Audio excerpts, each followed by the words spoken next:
ओम श्री परमात्मने नमः। आज हम गीता के तीसरे अध्याय के 30वें श्लोक का अर्थ सहित श्रवण करेंगे। पहले संबंध को जान लेते हैं। जिससे मनुष्य कर्मों में फंस जाता है, उस कर्म और कर्म फल की आसक्ति से छूटने के लिए क्या करना चाहिए, इसको भगवान आगे के श्लोक में बताते हैं। मयि सर्वाणि कर्माणि सन्नन्यस्य अध्यात्म चेतसा निराशिर निर्ममो भूत्वा युद्ध स्वविगतज्वरः। अर्थात विवेकवती बुद्धि के द्वारा संपूर्ण कर्तव्य कर्मों को मेरे अर्पण करके कामना रहित, ममता रहित और संताप रहित होकर युद्ध रूप कर्तव्य कर्म को कर। व्याख्या। प्रायः साधक का यह विचार रहता है कि कर्मों से बंधन होता है और कर्म किए बिना कोई रह नहीं सकता, इसलिए कर्म करने से तो मैं बंध जाऊंगा। अतः कर्म किस प्रकार करने चाहिए जिससे कर्म बंधन कारक न हो, प्रत्युत मुक्तिदायक हो जाएं। इसके लिए भगवान अर्जुन से कहते हैं कि तू अध्यात्म चित्त अर्थात विवेक विचार युक्त अंतःकरण से संपूर्ण कर्तव्य कर्मों को मेरे अर्पण कर दे, अर्थात इनमें से अपना कोई संबंध मत मान। कारण कि वास्तव में संसार मात्र की संपूर्ण क्रियाओं में केवल मेरी शक्ति ही काम कर रही है। शरीर, इंद्रियां, पदार्थ आदि भी मेरे हैं और शक्ति भी मेरी है।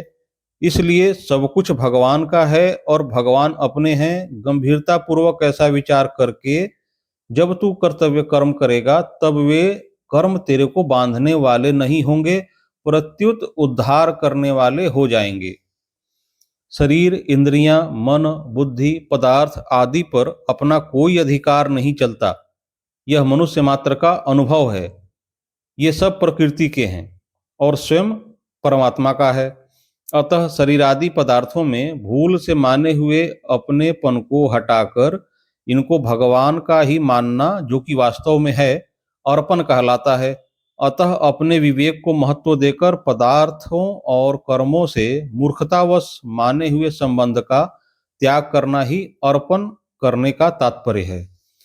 अध्यात्म चेतसा पद से भगवान का यह तात्पर्य है कि किसी भी मार्ग का साधक हो, उसका उद्देश्य आध्यात्मिक होना चाहिए, लौकिक नहीं।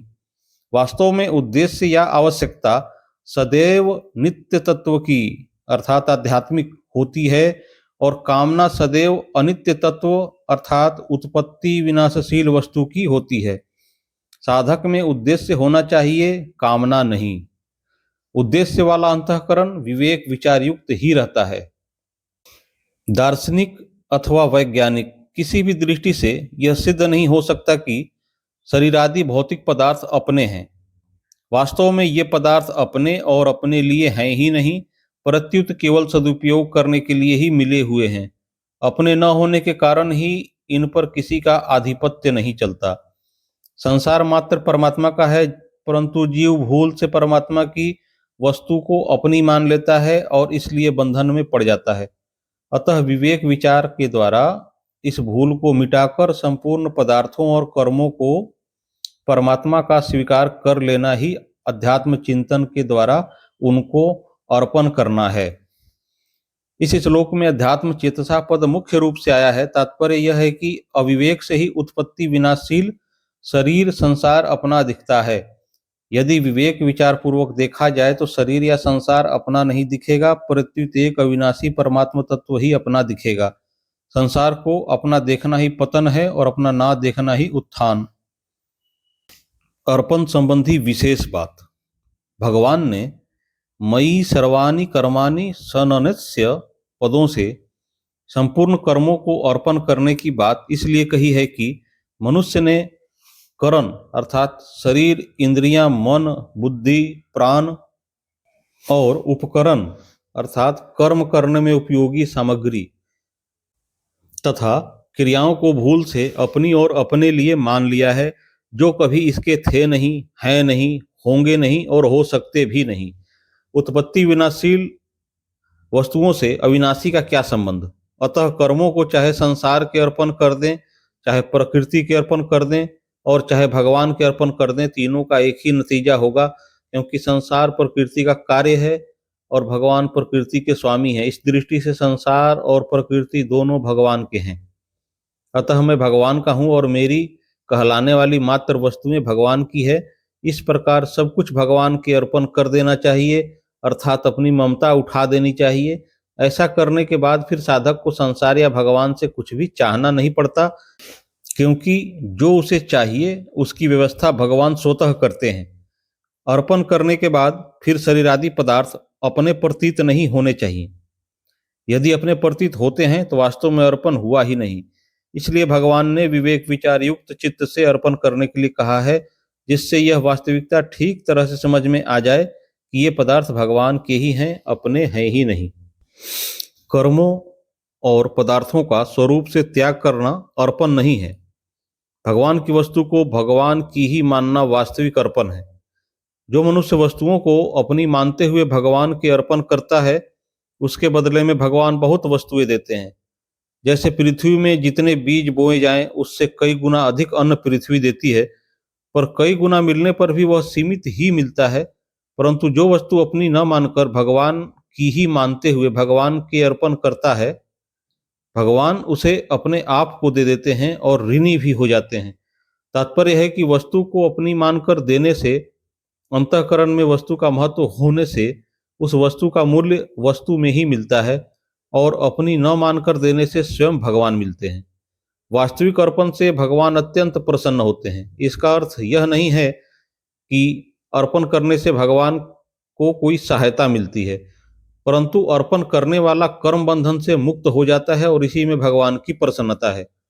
जैसे छोटा बालक आंगन में पड़ी हुई चाबी पिताजी को सौंप देता है तो पिताजी प्रसन्न हो जाते हैं, जबकि छोटा बालक भी पिताजी का है, आंगन भी पिताजी का है और चाबी भी पिताजी की है। पर वास्तव में पिताजी चाबी के मिलने से नहीं, प्रत्युत बालक का देने का भाव देखकर प्रसन्न होते हैं और हाथ ऊंचा करके बालक से कहते हैं कि तू इतना बड़ा हो जा, अर्थात उसे अपने से भी ऊंचा बड़ा बना लेते हैं।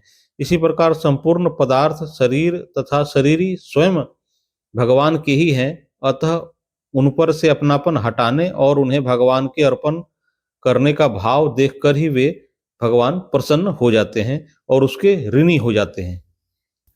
कामना संबंधी विशेष बात। परमात्मा ने मनुष्य शरीर की रचना बड़े विचित्र ढंग से की है। मनुष्य के जीवन निर्वाह और साधन के लिए जो जो आवश्यक सामग्री है, वह उसे प्रचुर मात्रा में प्राप्त है। उसमें भगवत प्रदत्त विवेक भी विद्यमान है। उस विवेक को महत्व न देकर जब मनुष्य प्राप्त वस्तुओं का ठीक ठीक उपयोग नहीं करता, प्रत्युत उन्हें अपना मानकर अपने लिए उनका उपयोग करता है एवं प्राप्त वस्तुओं में ममता तथा अप्राप्त वस्तुओं की कामना करने लगता है, तब वह जन्म मरण के बंधन में बंध जाता है। वर्तमान में जो वस्तु, व्यक्ति, परिस्थिति, घटना, योग्यता, शक्ति, शरीर, इंद्रियां, मन, प्राण, बुद्धि आदि मिले हुए दिखते हैं, वे पहले भी हमारे पास नहीं थे और बाद में भी सदा हमारे पास नहीं रहेंगे, क्योंकि वे कभी एक रूप नहीं रहते, प्रतिक्षण बदलते रहते हैं। इस वास्तविकता को मनुष्य जानता है। यदि मनुष्य जैसा जानता है वैसा ही मान ले और वैसा ही आचरण में ले आए, तो उसका उद्धार होने में किंचन मात्र भी संदेह नहीं है। जैसा जानता है वैसा मान लेने का तात्पर्य यह है कि शरीर आदि पदार्थों को अपना और अपने लिए न माने, उनके आश्रित न रहे और उन्हें महत्व देकर उनकी पराधीनता स्वीकार न करे। पदार्थों को महत्व देना महान भूल है। उनकी प्राप्ति से अपने को कृतार्थ मानना महान बंधन है।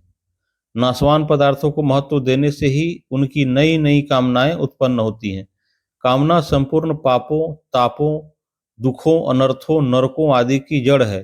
कामना से पदार्थ मिलते नहीं और प्रारब्धवश मिल भी जाएं तो टिकते नहीं, कारण कि पदार्थ आने जाने वाले हैं और स्वयं सदा रहने वाला है। अतः कामना का त्याग करके मनुष्य को कर्तव्य कर्म का पालन करना चाहिए। जब साधक का एकमात्र उद्देश्य परमात्म प्राप्ति का हो जाता है, तब उसके पास जो भी सामग्री, वस्तु, परिस्थिति आदि होती है, वह सब साधन रूप अर्थात साधन सामग्री हो जाती है।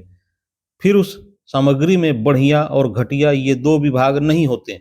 इसलिए सामग्री जो है और जैसी है वही और वैसी ही भगवान के अर्पण करनी है। भगवान ने जैसा दिया है वैसा ही उन्हें वापस करना है। संपूर्ण कर्मों को भगवान के अर्पण करने के बाद भी अपने में जो कामना, ममता और संताप प्रतीत होते हैं, उन्हें भी भगवान के अर्पण कर देने हैं।